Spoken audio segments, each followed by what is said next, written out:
¿Qué tal, amigas y amigos? Muy buenas tardes. Pasadas las elecciones de Estados Unidos, donde se enfrentaba, como ustedes saben, Trump contra Kamala Harris, voy a intentar dar 5 razones por las cuales estas elecciones fueron una derrota para el Partido Demócrata, una derrota para Kamala Harris y Joe Biden y un triunfo para Donald Trump.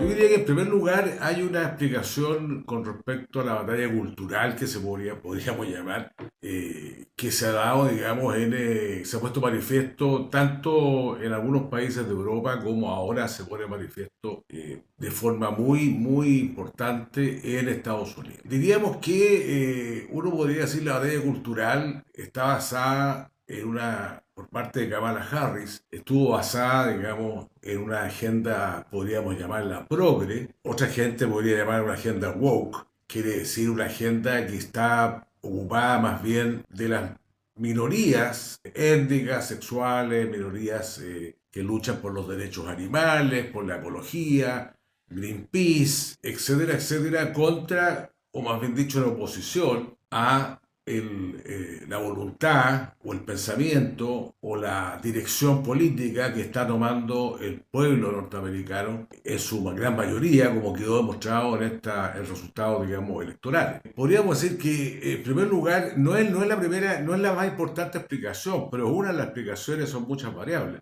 Es una de las explicaciones que uno podría encontrar para explicarse la derrota de Kamala Harris y del Partido Demócrata. Bueno, más que una derrota fue una paliza, porque estados que tradicionalmente habían sido demócratas se transformaron en estados republicanos. Habían zonas de estados, digamos, que habían votado tradicionalmente, como el Miami-Dade, por ejemplo, que era un condado de Miami, que era como el municipio de Miami, podríamos decir, que tradicionalmente había sido demócrata y ahora se dio vuelta furiosamente por los americanos, por los republicanos. Bueno, ese factor, digamos, de apelar a esta conciencia wokismo, apelar a esta conciencia de la Agenda 2030, podríamos decir, donde hay cosas que son mucho más, que digamos se ponen en la tabla de discusión con mucho más fuerza, como puede ser la agenda del cambio climático, como puede ser todo lo que dice relación con el respeto a las minorías sexuales, todo lo que dice relación con el respeto a la no discriminación por raza, credo, o sexo o religión, toda la lucha feminista. Pensemos que Kamala Harris puso encima de la mesa el tema del aborto para atraer el voto femenino en forma muy contundente y muy clara, que ella pensaba restaurar esta libertad de las mujeres, que no decía en cada estado, sino que sea, y digamos, instaurar de nuevamente la enmienda Roger Wade con respecto al aborto en Estados Unidos, el aborto libre. Bueno, hasta cierta semana, obviamente, no un aborto libre que mate a las criaturas, digamos, de 9 meses, es una estupidez, pero sí propugnar por esta agenda feminista de la libertad de elegir, digamos, sobre su cuerpo y sobre sus derechos reproductivos, que a algunos les puede gustar, a otros no, pero bueno, eso lo puso Kamala Harris encima de la mesa, junto con un montón de otras ideas, digamos, que yo la asocio mucho con el buenismo, que es a la agenda, digamos, que han ocupado los medios de comunicación, digamos, proclives al Partido Republicano, al Partido Demócrata, en los últimos años, podríamos decir. Esta agenda, digamos, podríamos decirla, llamar buenismo, o transformar un canal de noticias como CNN, y también los canales en Chile, también existe CNN, transformar estos canales de noticias en una agenda del buenismo. O sea, hablemos del bienestar, hablemos del parto, hablemos de cómo superar digamos, ciertas enfermedades que son complicadas, hablemos de golf. Últimamente han sacado programas de golf. Ustedes saben, en América Latina el golf es el deporte más popular del mundo. Todo lo que es futuro 360, todo lo que es bienestar, todo lo que es, bueno, cosas que en general están muy alejadas de los intereses de la gente, del pueblo. Están muy alejadas de los intereses de lo que está, donde le meten zapato a la gente día a día. Entonces, claro, esta agenda progre, esta tomar, digamos, estas luchas particulares de las minorías étnicas, sexuales, etcétera, etcétera, la lucha feminista, la lucha por el cambio climático, etcétera, digamos, a la gente común y corriente se ha demostrado, por lo menos en Estados Unidos, que no le dice nada, o le dice muy poco, o sea, no es que no le diga nada. Les dice a la gente, como se dice en Estados Unidos, iletrada o con una educación básica, no college, se dice en Estados Unidos, que no fue a la universidad, digamos. Hacer esa diferencia entre la gente educada, sea blanca, negra, amarilla, gris o verde, o bien ser un agente white collar o blue collar, que se llama en Estados Unidos el cuello, o sea, el obrero blanco, que esta vez se inclinó mucho más por Donald Trump que por Kamala Harris. Piensen ustedes que una de las fortalezas, ese segundo punto. Primer punto fue el tema de la agenda progresista, woke, etcétera, que obviamente el relato no convoca a grandes masas de trabajadores que han sido, originalmente fueron los principales apoyadores de los demócratas, los sindicatos, los trabajadores, especialmente los trabajadores menos ilustrados, los trabajadores, los obreros de las grandes fábricas de Estados Unidos, las grandes fábricas de automóviles, las grandes fábricas digamos, de uso industrial, las grandes fábricas metalmecánicas, etcétera, etcétera, que poco a poco han ido perdiendo, digamos, importancia porque en la medida que las grandes fábricas de Estados Unidos han ido localizando sus funciones en China, en India, en Vietnam y en otros países, y han dejado, digamos, de dar trabajo, como dicen los empresarios, han dejado de dar trabajo a miles y millones de trabajadores de estas clases sociales, digamos, tradicionalmente que eran demócratas.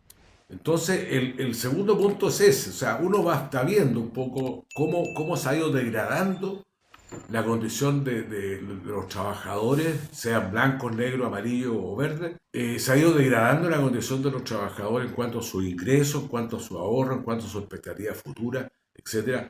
Ese es el público al cual le habló Donald Trump, ese es el público que ganó las elecciones, digamos, junto con otros públicos, digamos, que también vamos a conversar. En segundo lugar, digamos, estamos con el tema digamos, el segundo tema, podríamos decir, cómo se ha ido degradando la economía, como decía un asesor de Bill Clinton, es la economía estúpido, cómo se ha ido degradando, digamos, el poder adquisitivo de las personas de clase media o de clase media baja, le hace trabajadores, obreros, empleados de todo tipo, en la economía de los Estados Unidos, cómo las viviendas han ido siendo cada vez más caras, cómo en muchos lugares donde habían grandes industrias en Estados Unidos, han ido quedando ciudades desiertas, ciudades vacías. Por ejemplo, el mismo Filadelfia, el Philly famoso, hay unas partes de Filadelfia, una parte, digamos, de la ciudad que todo el mundo, yo creo que mucha gente conoce, que es la avenida Kensington y todo el barrio ese de Kensington, que está lleno de gente drogada. Estados Unidos tiene más de 100.000 muertos al año por overdose, por sobredosis, digamos. Claro, o sea, imagínense si hay 100.000 personas muertas en Estados Unidos por sobredosis, ¿cuántos consumidores habrán? Especialmente de drogas así como tan extremas como fentanilo y otros calmantes fuertes, incluso drogas que se dan a los animales que están siendo ocupadas para digamos, la adicción de los pobres, estos enfermos que están deambulando por las calles de muchas ciudades de Estados Unidos. Entonces, claro, esa cuestión afecta directamente la calidad de vida de la gran parte de las grandes ciudades, digamos, norteamericanas, y que obviamente que el votante ve cómo se ha ido desgastando y degradando su calidad de vida y miran hacia otro lado. Otra cuestión importante dentro de la economía estúpido es que el recuerdo que tienen del gobierno de Donald Trump, el primer mandato de Donald Trump 2016-2020, fue un recuerdo bastante bueno. Fíjense ustedes que Trump, cuando empezó la pandemia, bueno, él se fue en 2021, digamos, pero fue hasta enero de 2021, todo el 2020 fue presidente. Fíjense que Donald Trump mandaba cheques de $1.000 mensuales a las casas de la gente que había quedado sin trabajo por la pandemia, o bien le mandaba $1.000, le llegó prácticamente a todo el mundo, salvo los inmigrantes ilegales, digamos, pero le llegó a todo el mundo en Estados Unidos. Y claro, la gente tiene un recuerdo de eso como una época de bonanza, donde hubo mucha plata, la gente tenía mucha plata y por eso después se desencadenó una inflación más o menos importante en Estados Unidos, que es la que se está viendo hoy día. O sea, hoy día los precios subieron, ya subieron un 15, un 20%. O sea, que hoy día hay un 2% de inflación en Estados Unidos, sí, claro, hay un 2%, pero si antes me costaba algo 100, hoy día me cuesta 120. Ahora tengo un 2% de inflación, sí, me va a costar 124, pero ya los precios subieron. O sea, ya no parto, digamos, de 100, ya parto de 120 más 2%. Entonces, claro, no es lo mismo decir que la inflación bajó. No, la inflación se mantiene, les duelen los bolsillos de los norteamericanos y por lo tanto, digamos, ahí se ve el voto duro de los republicanos y cómo fueron arrastrando a otras capas de la sociedad para que también se unieran, digamos, y votaran por Donald Trump. Ese alejamiento, digamos, de la realidad que ha permeado muchas partes del mundo, digamos, o sea, que claro, digamos, esta gente del mundo progre, podríamos decir, bueno, Trump decía que la Kamala Harris era de extrema izquierda. Yo no tengo idea de dónde habrá sacado esa tontera, si la Kamala Harris más que más estaba apoyada por las grandes empresas norteamericanas. Pero en todo caso, como les digo, ese tipo de cosas, ese alejamiento con la realidad de todos los días, también favoreció el voto de Donald Trump, que sí le hablaba a la gente de economía, le hablaba de inmigración, le hablaba de delincuencia, le hablaba de las drogas, le hablaba en contra de México, porque según Trump, México exportaba todas las drogas prácticamente libremente a Estados Unidos, lo cual es una estupidez, pero bueno, la gente se lo cree. Otra cuestión importante es, si bien no tiene tanta importancia, pero explica el triunfo, digamos, de los republicanos en algunos estados, como puede ser Michigan o la ciudad de Chicago, qué sé yo, que es la cuestión de la guerra. O sea, la guerra en Gaza y la guerra en Ucrania. O sea, yo vi mucha gente republicana, digamos, que decía, bueno, yo voto por la paz. O sea, yo voto por la paz, voto porque Estados Unidos no entre más en guerra. Y era compatible con el discurso de Trump. O sea, Trump decía, yo no he metido el país en ninguna guerra. Digamos, los republicanos, digamos, los demócratas, los medidos cuánta guerra hay contra Irán, bueno, no guerra, pero Israel se ha metido en Ucrania, ha fomentado las guerras en África, en Yemen, y no han dejado títere con cabeza. En Siria nuevamente siguieron, en Irak siguieron atacando, o sea, han ampliado sus bases militares en todo el mundo. Entonces, claro, uno dice, ahora llega el señor Trump y dice, bueno, yo no quiero más guerra. Y eso hace efecto, tiene algún efecto.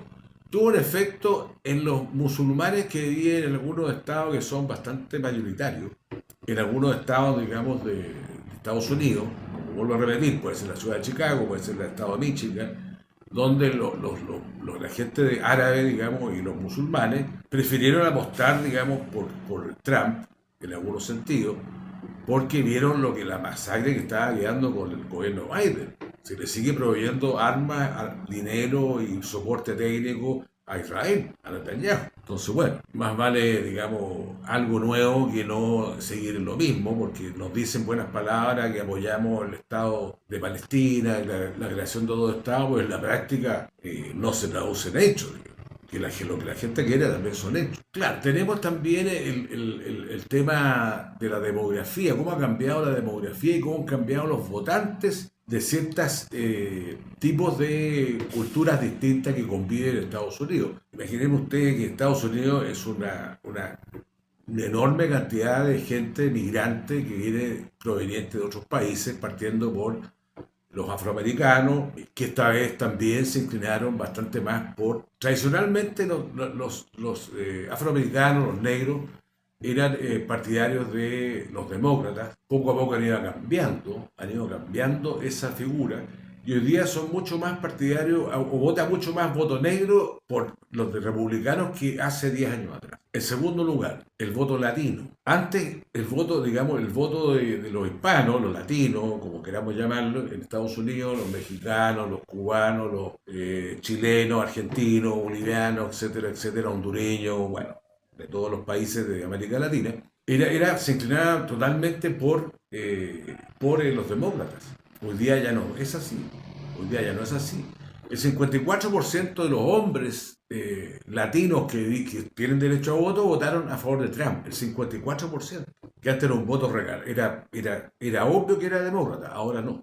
Solo el 46%, si no me equivoco, fue el voto de las mujeres fue para Trump, pero el voto de los hombres, que son mayoría, también. En el voto femenino, por ejemplo, también hay una suerte se empezó a equilibrar. Obviamente que ganó Kamala Harris en el voto femenino porque su discurso iba muy orientado, digamos, a los derechos de la mujer, a los derechos femeninos, reproductivos, etcétera, y una agenda feminista, pero no logró conciliar tanta mayoría. O sea, también sea un poco lo mismo con los latinos. O sea, tal más o menos las mujeres votaron 46% por Trump y 54% por Kamala Harris, que no es tan alejado, digamos, o sea, no fue suficiente para dar vuelta a la tortilla y decir, bueno, ya ganó Kamala Harris por el voto femenino. No fue para tanto.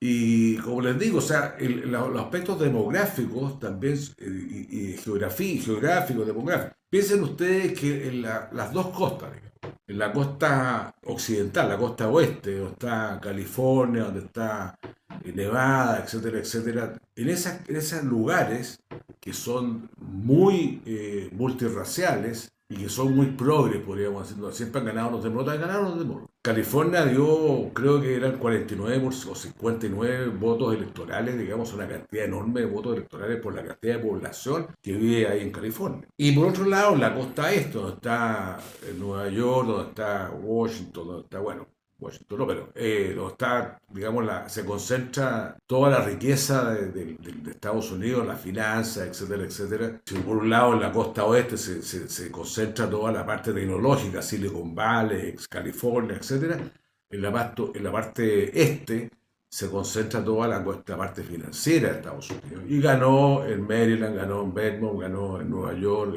ganó en toda esa parte, digamos, de la costa este.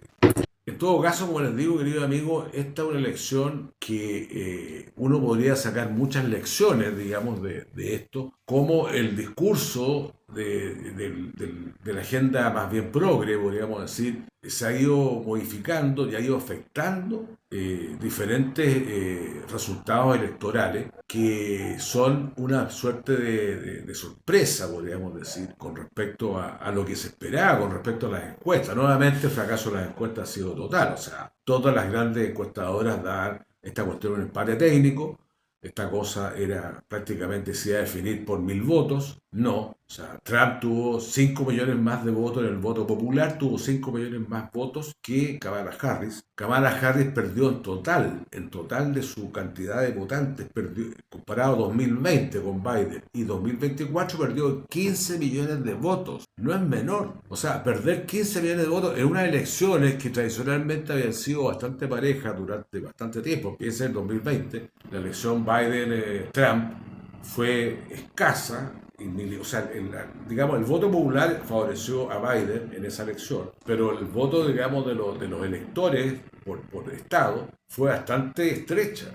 No fue la malicia que fue ahora, digamos. O sea, Trump ganó por 5 millones de votos en el voto popular, ganó lejos en los electores por estado, va a sacar más de 300 electores que se requerían 270, va a sacar más de 300 electores y Kamala Harris se quedó en los 220, 30, no recuerdo cuál, pero en todo caso se quedó muy atrás en el voto electoral. Y para rematar el mate, para rematar la cosa, pierde el Senado, los demócratas pierden el Senado y están a punto de perder, porque se ha demorado mucho el resultado, digamos, de los votantes en algunos estados, y va a perder con toda probabilidad la Cámara de Representantes, con lo cual, según dicen, Trump va a tener el poder absoluto, manejando las dos cámaras, Senado y Cámara de Representantes, manejando, podríamos decir entre comillas, manejando la Corte Suprema, donde vemos que en la Corte Suprema hay 6 jueces que están más bien alineados con los republicanos y hay 3 jueces que están alineados, jueces y juezas, digamos, que están alineados con más bien partidos demócratas. Entonces, el temor que todo el mundo empezó a prender las alarmas es decir, bueno, este señor va a gobernar con el poder absoluto, porque no va a tener contrapeso, ni el legislativo, ni el poder judicial. Entonces va a gobernar para tener el ejecutivo, el legislativo y el judicial a su favor y por lo tanto va a poder hacer lo que quiera. Vamos a ver, queridos amigos, si se cumplen las promesas de Donald Trump, si realmente cambia todo el espectáculo, digamos, toda la política nacional de Estados Unidos, impone sus reglas, termina la guerra de Ucrania mañana, llama por teléfono a Vladimir Putin, etcétera, etcétera. O bien, la cosa sigue más o menos como está, como el gato pardo, cambiemos todo para que no cambie nada. Y van a haber maquillajes de cambio, qué sé yo, discursos grandilocuentes, pero finalmente la cosa va a seguir más o menos igual. No creo, pero vamos a escuchar las noticias posteriores. Por el momento hay 2 damnificados que voy a tratar esto en el siguiente programa. 2 damnificados. Uno, el ministro de Defensa Gallant de Israel, que era un tipo moderado, según, bueno, moderado entre comillas, pero era más moderado y quería llegar a acuerdos más rápido, el ministro de Defensa Gallant, y fue destituido por el señor Netanyahu. Y otra víctima de este suceso, que lo voy a comentar, es el caso alemán, donde el ministro de Finanzas, que era un tipo del Partido Liberal alemán, el ministro de Finanzas, que era también una persona que está muy en contra de aumentar el gasto público en Alemania y seguir aumentando el gasto social en Alemania. Quería recortar el gasto social, recortar el pago a los jubilados, recortar, no digo suprimir, digo rebajar el pago en todo lo que significa el gasto social en salud, en jubilaciones, etcétera, en educación, y por lo tanto Scholz lo echó del gobierno y con eso la coalición de gobierno cayó. O sea, Scholz va a tener que llamar a elecciones en marzo si es que pasa, digamos, la moción de censura de enero que le van a hacer el Congreso. Bueno, de eso vamos a hablar en nuestro programa. Querido amigo, muchas gracias, muy buenas tardes, y si les gustó el comentario, déjenme un like y nada, pues nos vemos el próximo vez.